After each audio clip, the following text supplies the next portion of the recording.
What's up, YouTube? This is the Hobby Squad. Who are you and what'd you do?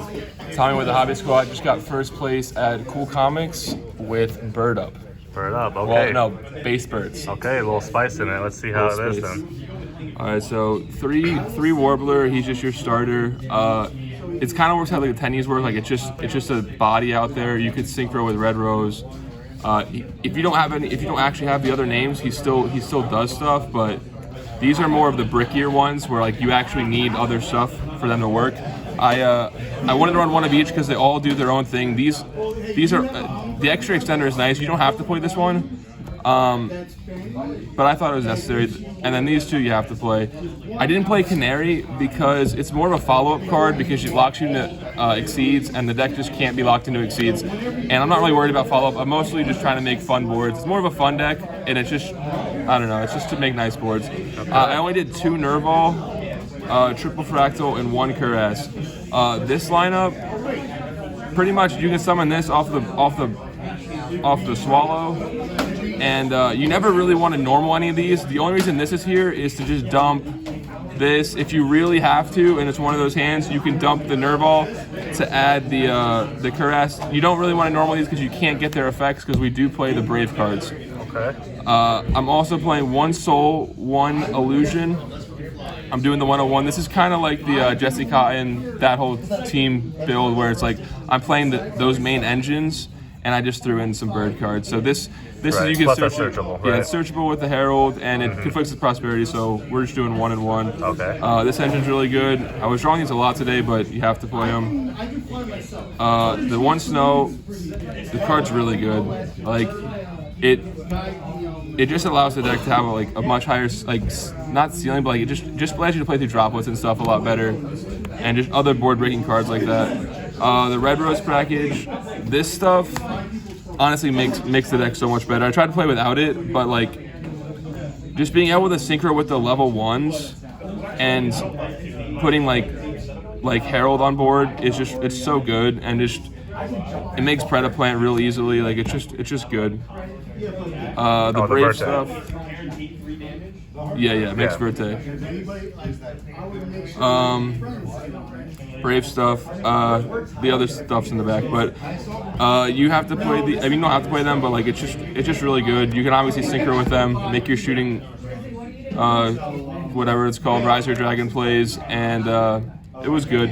The Brave stuff's good. I do notice that like you see these cards a lot together, which isn't necessarily good because you're only playing 42 cards, which I feel like has to be a problem with like the other 40 card base decks. Is you just see a lot of Brave cards together, but other than that, they were great. The Bird Call, this is the most versatile one, and we played Prosperity. These are just consistency cards, searchers. They make the deck a lot better. The Brave stuff. I didn't play 2 of this. Didn't really come up too much. I mean, it does come up for sure, but I just don't want to have more bricks. I would have considered playing 2 actually. The Basil Shoot, the Brick, and then the Tanky's just another way to Fractal for Foolish. I only have 1 Fusion Destiny right now. I'd probably play 2. I'm just used to it in like Drytron, like not being a combo piece, so you don't really want to see it as much. But in this deck, like you don't have as many, your combos aren't as great, so you can play 2. It's also a board breaker, so it's pretty good. The 1 for 1, Foolish, Revolt. These cards are insane. This card's so versatile in the deck. Like, it can get you to so many engines. And then the Revolt to play around droplets, stuff like that. I didn't play any going second cards. Not really as like a super competitive strategy, but mostly just because it was more fun. Because like when you go first, like the deck just has so many avenues of play. It's super fun. It's the most fun I've had playing Yu-Gi-Oh! I think ever. So wow. I just you won the whole tournament too. Yeah, it took me a whole week to get a dub though, because I've been trying to get this profile for a while. But then I did no hand traps. I guess I'll do the side first. Because I was doing no hand traps, I was doing a lot of board breaking cards for going second. So in combo decks, I kind of have a theory where it's like you don't have like the room to draw 2 hand traps in a format where you have to draw 2 hand traps for them to be more relevant. I'd rather just play like 1 of second break boards. It was all right. Super Poly is not great against everything, which it was a little underwhelming against the Tenny decks today. So I couldn't side this in as a going second card, but it was all right. And then you have the Twisters, Lightning Storms. That's just for the trap decks, or Striker or whatever. And then the stuff for the Fusion. I only have 2 of these right now, but it's you can only side 2. It's not huge. I mean, I guess side 3 if you want, but it's really cool how like all you need is a Griffin and you can actually activate this. That's the only reason I might side 3, because you don't even need to draw your other like bird cards necessarily. All you need is a Griffin on board, which happens all the time. Extra deck, 1 Herald. The extra is so tight. It's so tight. We have so many engines here. Like I want to run more of these cards. There's certain cards, but you really just don't have the room. These are really good. This one won me a crazy game, chain blocking it with the Red Rose stuff. Against a board that couldn't be targeted. What's that archetype? Noble Knights? Infernoble, yeah. And then the Baron, really good. You run 2 of these, 1 for the combo, 1 for the Revolt. And then you only have room for these 2 as the targets for the 2s. This card's super good because it allows you to play around the Brave restrictions, because you can special off this. A lot of times you can special your Tri-Brigades to get banish effects, or what ends up happening is when you do your full combo, this is usually the last thing you special, and then you get to search for the spell, and when you draw, you get to put the spell back, because if you already used it. So it's pretty good. It also just unbricks you. Like these unbrick you a lot of times when you have just like DPE targets like the Dasher and stuff, or Red Rose, or even the equip spell for the Brave stuff. And then you have your general links. These are great all day. Like this without this, the deck's not really playable, I don't think. And then access code was good.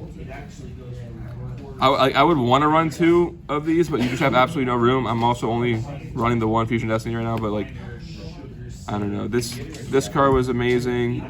This card was amazing. It wasn't like super good, but when you make it against like the Tenny matchup, it was pretty good because they just summon their thing, you bounce it back, you don't have to waste Avo negates. It's pretty decent.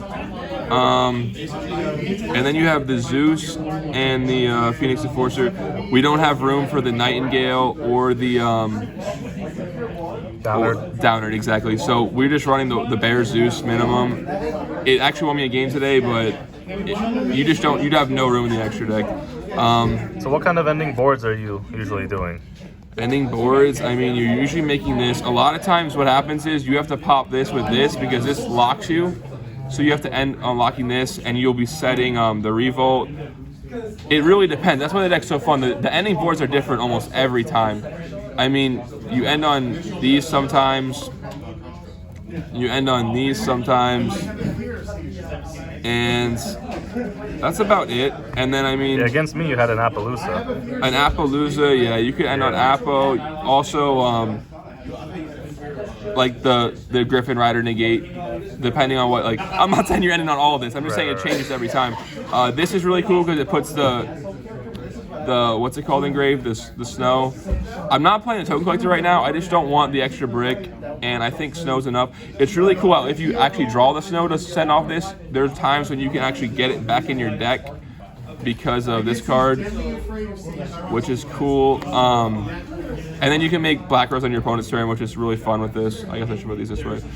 But yeah, the end boards are always fun. Okay. Going second, running no going second card, you think it would never win going second, but it actually can break some board just because like you have the Brave stuff and like things that like just prompt responses, like the Warbler, like that prompts responses, like just one card trades that whittles down like to simplified game state. You can sort of go second. But yeah, I just wanted to get this profile out there because I'm probably gonna switch over to like the more base 40 deck with like the shooters and stuff. But this is definitely more fun. I will say that. Any changes you would make? Changes? No. I do have one card that I've been taking in and out of the deck. The Crow. I don't like. It's kind of good. Like you can search it off a lot of stuff, but I don't have Answer Break. You could side it for sure. It's also good against DPE and stuff, and it's searchable. But I ended up cutting it from main and side just because, I don't know, it was just not super consistent. And the side's kind of tight. Any shout outs? Shout out Hobby Squad, Brandon behind the camera. All right. And Steven, and played him in finals, and yeah, Hobby Squad in general. All right then. Good shit.